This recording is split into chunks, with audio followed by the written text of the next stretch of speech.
Well, welcome back, Wolfpack. Verlis here, and at the time of making this video, it's been 19 hours since the release of the Crown Tundra, and I feel like I've made every video there is to make about the story and legendary Pokemon at this time, making this my 10th video. But here's the thing. YouTube only sends 3 notifications every 24 hours, so you've probably missed a couple of videos. If you want to keep up, check out the description down below, my Crown Tundra playlist. That's going to be updated for the next couple weeks as we get more and more information as we get into that deep dive. Or for a simpler look, click on my pretty face in the description, and then you can go and see what you've missed directly on the channel. While you're there, leave a like, share with your friends, comment your thoughts down below. But now that the dust is starting to settle, let's take a look at the last couple hours of data mining, because we got this. 6:34 p.m. Pacific time. That's right after the Crown Tundra came out, and we already knew about the shiny locks for the static encounters. If you've been wasting your time trying to get shiny Galarian Articuno, this is your call to stop. It's shiny locked. That means it cannot be shiny inside the games, and it also means if someone's trading you a shiny one of these, or you see one somewhere, it is hacked. So, Galarian legendary birds are shiny locked. That could be seen as a bad thing because it means you don't get to get them now. However, they're not like super crazy legendary Pokemon, you know? They're not box legendaries, they're not restricted, they're not mythical. So I can easily see an event, maybe sometime in the near future, like maybe the next year or so, where we get these Pokemon, and then it's less work. You just get them for free instead of like soft resetting for hundreds and hundreds of encounters. So I would say that's not too bad. Victini is somewhere in the game. We haven't discovered it yet at this time. I'm going to do a video about that when it happens. That's why like, comment, subscribe, hit the notification bell for when it works. GG. Keldeo. Already did a video on Keldeo. Keldeo shiny locked. So you can get the Swords of Justice. All 6 of the Regis, Cobalion, Terrakion, Virizion, can be shiny, but Keldeo cannot be. Cosmog is also shiny locked. So if you missed your chance for the shiny Generation 7 Legendary Pokemon event, you don't get a second one at this time. Poipole, another Pokemon somewhere in the game, doesn't matter, not shiny. Glastrier, Spectrier, and Calyrex, so anything dealing with Calyrex, those Pokemon cannot be shiny either. I feel like it's going to be a long time until we see those bad boys as shiny. However, all 6 of the Regis, so not every new Pokemon is shiny locked, and naturally you can also get Galarian Slowking as a shiny Pokemon at shiny forms. Actually, let's just go and speed up some of the video process stuff right here. So, not that one. There's your shiny Pokemon. Kind of a shame that we don't get to see the shiny Galarian legendary birds because they have their original form colors. That's really cool. Shiny Galarian Slowking also looks pretty good. Got a nice blue color. It actually feels kind of good as a shiny. Calyrex shiny seems kind of worthless, and I don't know what happens. Like, what happens if you have shiny Calyrex and then shiny Glastrier or Spectrier? Is it just going to be the form that we see right there where only Calyrex shows as shiny? Maybe that's why they're doing it. Too much weird stuff going on right there, but it is like a base form Calyrex, so it might only factor off the Calyrex, which also makes it even weirder. And then we can see Glastrier or Glastrier, it's okay. Like, I like that color more than the base, but it doesn't really feel shiny. However, shiny Spectrier, I like it. It's pretty cool, but no touchy. However, you can get the Regieleki and Regidrago. Those forms look pretty cool, so can find those shiny. And then the crazy one to me is that's 6. So we got Regieleki, Regidrago, Rock, Ice, Steel. Ooh! Regigigas can be shiny, even though it's kind of like a part of a story. Even though it's like kind of an extra encounter, you can get the shiny Regigigas. I honestly don't remember the last time I saw a shiny Regigigas, but there it is. It's blue. It's actually pretty cool. I like that. So, on top of that, the data mine is now giving us everything. Crown Tundra stats and learn sets. That is going to snowball into competitive. Competitive looks to be pretty crazy. Pseudo-legendary Pokemon are back. Fossils are back, some crazy strats, we got legendary Pokemon, we got Ultra Beasts. Some people hate it because of that, other people, it's about to get wacky, as well as the new Pokemon that have been introduced. Regieleki has 200 speed. Is it a gimmick? Is it good? We're going to find out in about a week, a little over a week, when we start to open up for the new series. Now, there is a couple of weird things that came out of this learn set. So if we look at the data mine of Pokemon Home, it said Cresselia got Cosmic Power. Maybe Game Freak realized how much of a mistake that was, but it seems like that change has been reverted. But still keeps the stored power. I think that is still more than nasty enough for the Cresselia. You just have tankier Clefable. And then you can still get a Calm Mind in there, and then you're still busted. So max hit points, max defense, Calm Mind, stored power, Ice Beam, whatever. What you gonna do about it? And yeah, it's the thing, stored power wasn't Generation 7, so that's a new toy that might keep the Pokemon a bit more balanced than the unkillable Cosmic Power that this Pokemon have. Pretty much if you don't have Dark Urshifu, game is over. So there are some changes like that, but then there are some ones that stayed over. One of the craziest things that we look at the Pokemon Home data mine, they gave Regigigas Protect.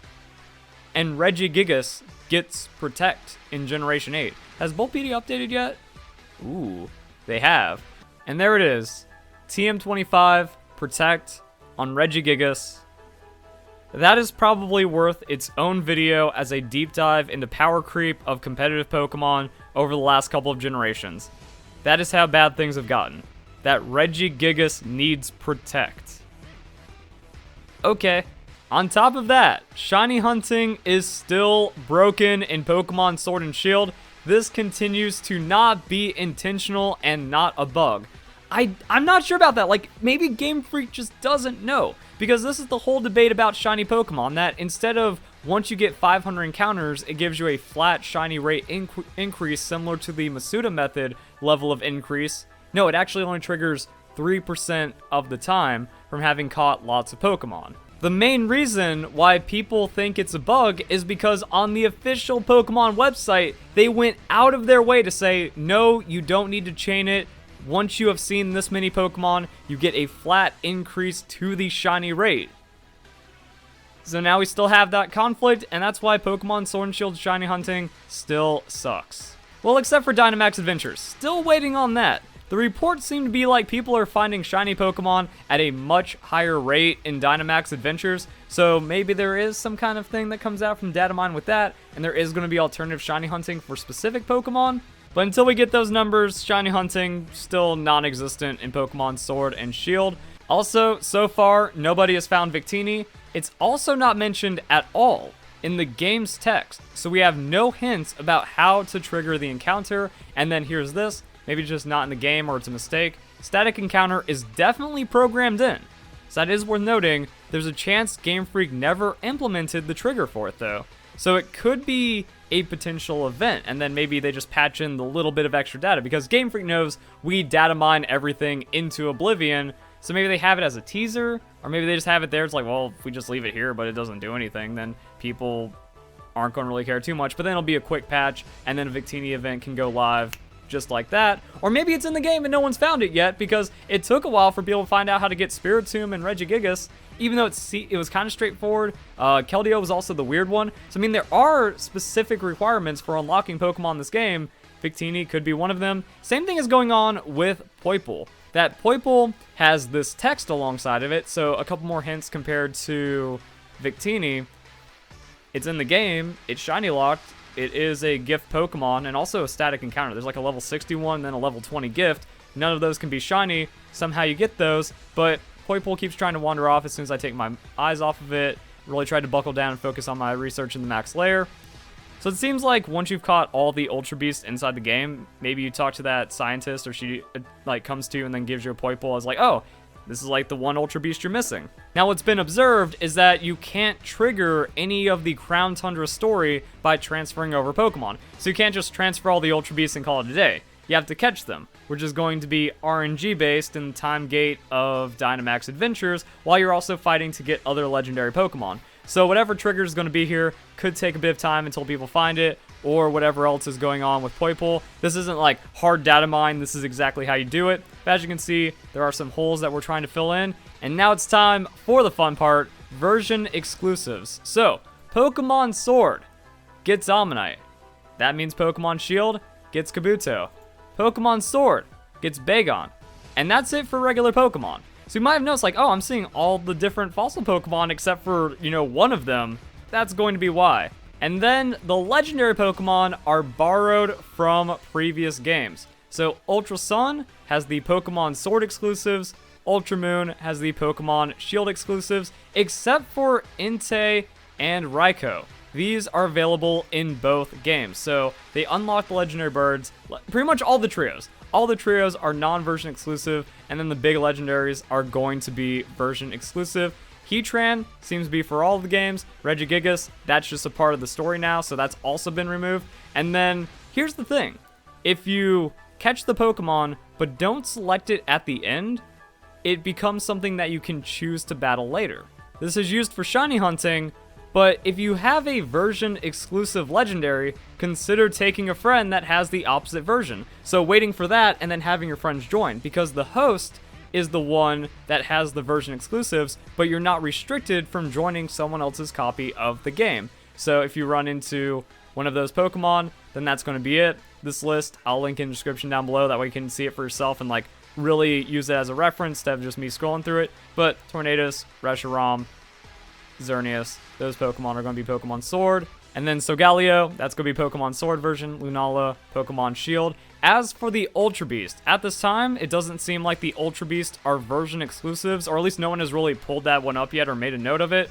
So, there we go. It looks like we have some fun, noteworthy things to pick from the Datamine. Datamine's only going to go more in detail as they find more and more things, figure out more and more about the game. Like I said, the big one's going to be about how the shiny odds work in Dynamax Adventures. There's also going to be some other odds, some other rates, some other encounters that end up coming out, and it's just going to get spicier from there. As it stands right now, still a lot to just kind of see at this time, and it makes Crown Tundra pretty good and pretty interesting. So if you guys enjoy the video, hope you have a nice day. Thank you very much for watching.